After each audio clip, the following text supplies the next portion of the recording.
नमस्कार, मैं कमलेश कबीर आपका एक बार फिर स्वागत करता हूं इस नए एपिसोड में।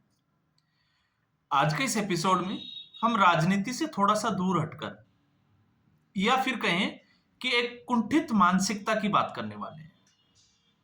और जब हम कुंठित मानसिकता की बात करते हैं, तो देर-सवेर इस मानसिकता के लोग जो है, वो इस तरीके के स्टेटमेंट देते हैं और फिर वो ट्रोलिंग का शिकार भी होते हैं। लेकिन ट्रोलिंग वो हमारा मुद्दा नहीं है। इस वक्त छावा जो विकी कौशल की एक मूवी आई, जिसमें छत्रपति संभाजी महाराज की जीवनी का या हम कहें कि जीवनी को प्रकाश में लाया गया है। उनकी वीरता को दिखाया गया है, हम ऐसा कह सकते हैं। लेकिन इस देश में 1947 के बाद से आपने देखा होगा, कांग्रेस पार्टी ने जब आजादी के बाद में धर्म के आधार पर देश का बंटवारा किया, लेकिन साथ में जिस तरीके से मुस्लिम तुष्टीकरण की राजनीति की, तो आप उठा के देखिए, भारत का जो इतिहास है, जो सिलेबस है एनसीईआरटी का, जिसमें बच्चों को पढ़ाया जाता है, उसमें सिर्फ और सिर्फ जो है वो मुगलों को बड़ा चढ़ाकर बताया जाता है। आपने देखा होगा, औरंगजेब को आपको पढ़ना पड़ेगा, अकबर को आपको पढ़ना पड़ेगा, हुमायूं को पढ़ना पड़ेगा। लेकिन कहीं भी आपको जो है वो कहीं आपने देखा होगा कि रामायण का कोई चैप्टर दे दिया हो, कृष्ण के बारे में कुछ बता दिया हो, या फिर जो भारत के जो राजा थे उनके बारे में कुछ इतना बड़ा चढ़ाकर दिखाया गया हो।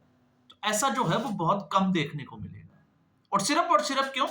क्योंकि इन लोगों को खुश करने के लिए, सिर्फ वोट बैंक की राजनीति करने के लिए। अब इसी कड़ी में आपने देखा, जब छावा सिनेमाघरों में आई, तो उसके बाद में सौरा भास्कर ने एक ट्वीट किया और जिस तरीके से उन्होंने सीधे तौर से कहा कि समाज में जो है वो गंदगी भरी हुई है, दिमाग में गंदगी भरी हुई है। अब जब हम सौरा भास्कर की बात करते हैं, तो मैं आपको पहले एक चीज क्लियर कर देता हूं। कई लोगों को हो सकता है शायद ये लगता हो कि नहीं, जो जेएनयू के जो प्रोडक्ट है इंडिया में, वो हमेशा से उनकी सोच लगभग ऐसी ही रही है। अब जब मैंने जेएनयू के प्रोडक्ट की बात करता हूं, तो सौरा भास्कर की जो माताजी थी वो जेएनयू में प्रोफेसर थी।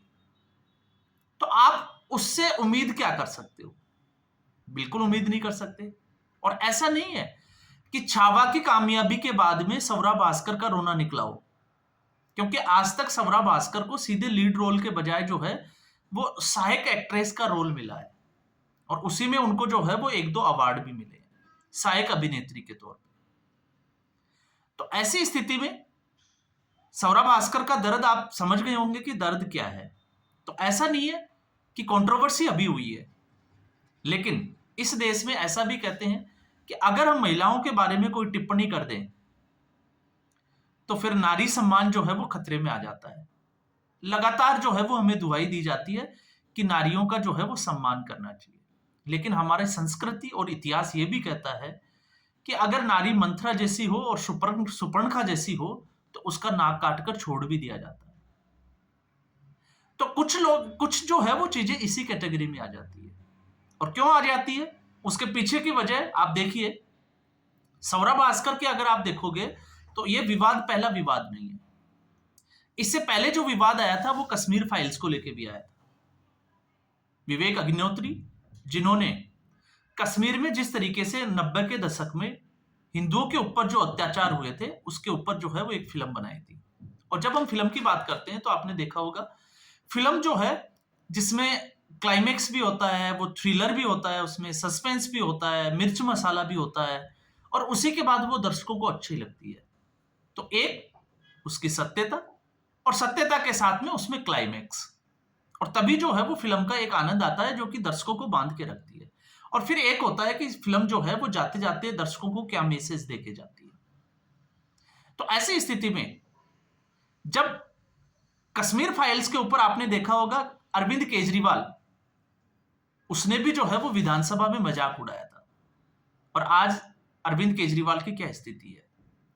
तो समस्या फिल्मों से नहीं है, समस्या है कि हिंदू अब जागृत हो रहा है, और वो इन फिल्मों को अब भावनाओं की भावनात्मक दृष्टि से देखता है। और जब वो भावनात्मक दृष्टि से देखता है, तो फिर उनको जो है वो अपना इतिहास याद आता है, और फिर इतिहास की जो गलती थी उससे सबक लेकर वो आगे बढ़ने के लिए जो है वो एक चुनौती देता है। तो यहां दिक्कत है उस चुनौती से। तो कश्मीर फाइल्स से दिक्कत किसको हो सकती है, अब आप अंदाजा लगा के देख सकते हैं। फिर उसके बाद में हम आते हैं पद्मावत। जब पद्मावत मूवी आई थी, तो पद्मावत मूवी की कामयाबी के बाद में, क्योंकि सौरभ भास्कर का रोना कामयाबी के बाद ही निकलता है, उसकी कामयाबी के बाद में सौरभ भास्कर ने एक ट्वीट किया था कि जब किसी महिला का रेप हो जाता है तो क्या वो जीना छोड़ देती है। तो सबसे पहले सौरभ भास्कर, उसको शायद पता ही नहीं होगा कि इस देश में पहली चीज तो मुस्लिम थे ही नहीं, और मुसलमान जो आक्रांता आए उन्होंने यहाँ की महिलाओं के साथ जबरदस्ती की, रेप किया, यहाँ के लोगों का जबरन जो है वो धर्म परिवर्तन करवाया। तो आज ये जितने भी जो मुस्लिम लोग घूम रहे हैं, 90% से ज्यादा लोग जो है वो उसी श्रेणी में आते हैं जो कहीं ना कहीं कन्वर्टेड है। अब वो उनकी मजबूरी रही होगी कि किस मजबूरी में आकर उन्होंने अपना धर्म परिवर्तन किया। तो ये दूसरा जो मैंने कहा कि एक जो पहले जिसकी हम बात कर रहे थे, और एक ही है जो दूसरा प्रोडक्ट जिसको हम कह सकते हैं। और पद्मावत जब मूवी में हम देखते हैं तो इतिहास में उसमें ऐसा नहीं है राजाओं का ही, इतिहास जो है वो रानियों के रूप में भी जो है वो गवाही देता है कि उन्होंने जो है वो दासता स्वीकार नहीं की, भले ही उन्होंने अपना जीवन जो है वो समाप्त कर लिया।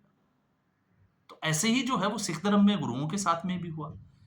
उन्होंने इस्लाम धर्म कबूल नहीं किया, उन्होंने जो है वो अपने सर कटवा दिए, लेकिन इस्लाम धर्म को कबूल नहीं किया। तो ये वो लोग जो थे, सवरा भास्कर जब अभी हम बात कर रहे हैं ना, क्योंकि सवरा भास्कर पहले हिंदू थी, अब वो मुस्लिम, उसका धर्म परिवर्तन हो गया। तो ये वो श्रेणी के लोग हैं जो इतिहास में कायर लोगों की श्रेणी में आते हैं, जिन्होंने डर के मारे जो है वो अपना धर्म परिवर्तन करवा लिया, अपना खतना करवा लिया, हम ये कह सकते हैं। इसके अलावा और कंट्रोवर्सी की अगर मैं बात करूं तो हिजाब का मुद्दा जो है वो कर्नाटका में कॉलेजों में और स्कूलों में बड़ा चला था।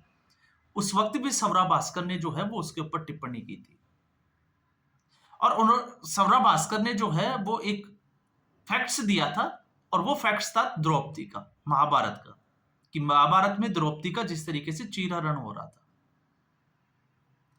और सारे जो शक्तिशाली लोग थे वो मुखदर्शक बनकर देख रहे थे। तो आज की स्थिति में अगर हम महाभारत में कौरवों की देखें तो सवरा भास्कर जिस खानदान या जिस धर्म से आती है अभी, उस धर्म की स्थिति उसी धर्म से मिलती जुलती है, कौरवों से ही मिलती जुलती है। अब मैं जब ऐसा कह रहा हूं तो मैं क्यों कह रहा हूं, क्योंकि उस वक्त सवरा भास्कर को महाभारत में द्रौपदी का जो कैरेक्टर था वो याद आ जाता है, लेकिन सवरा भास्कर को उसके आसपास उसके समाज में जो गंदगी फैली हुई है, हलाला के जो प्रोडक्ट है वो याद नहीं आते। और ये इसलिए जरूरी हो जाता है, सबसे पहले आता है हलाला होता क्या है। कोई व्यक्ति गुस्से में आकर या किसी भी कारण से अगर अपनी पत्नी को तलाक है तलाक है तलाक है 3 बार तलाक दे देता है, और उसके कुछ समय बाद में उसको एहसास होता है कि उससे गुस्से में आकर इस तरीके की गलती कर दी, और वो अपनी पत्नी को साथ रखना चाहता है, तो उस पत्नी को पहले एक हलाला प्रथा है उससे गुजरना पड़ेगा। मतलब 6 महीने के लिए उस महिला को दूसरे मर्द से शादी करनी पड़ेगी, उसके साथ रहना पड़ेगा, फिर वहां से तलाक लेकर वापस वो उससे शादी कर सकती है। अब ऐसी स्थिति में लोग क्या करते हैं, अपने भाई से हलाला करवाते हैं, अपने बाप से करवा देते हैं, या फिर मौलवियों से करा देते हैं। तो आप सोच के देखिए, आप पद्मावत को कहां कंपेयर कर सकते हैं सवरा भास्कर के इस धर्म से। ये एक जो है वो बड़ा सवाल है। और ऐसा नहीं है जब हम कहते हैं ना कि यहां पर आप जो है वो मेरे ऊपर ये एलिगेशन लगा सकते हैं कि हम एक तरफा बात कर रहे हैं, नहीं।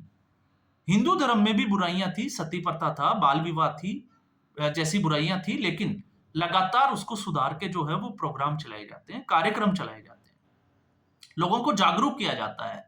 लेकिन जब इसमें जो है वो कुछ भी हिजाब को लेकर या हलाला को लेकर कोई बात उठाता है, तो फिर इनको जो है वो अपना धर्म, अपना कानून और फिर ये संविधान की दुहाई देने लग जाते हैं। तो ये जो है जिसको हम कहें कि नैतिकता के आधार पे जो फर्क जिसकी मैं बात कर रहा हूं, ये वो नैतिकता के आधार पे फर्क है।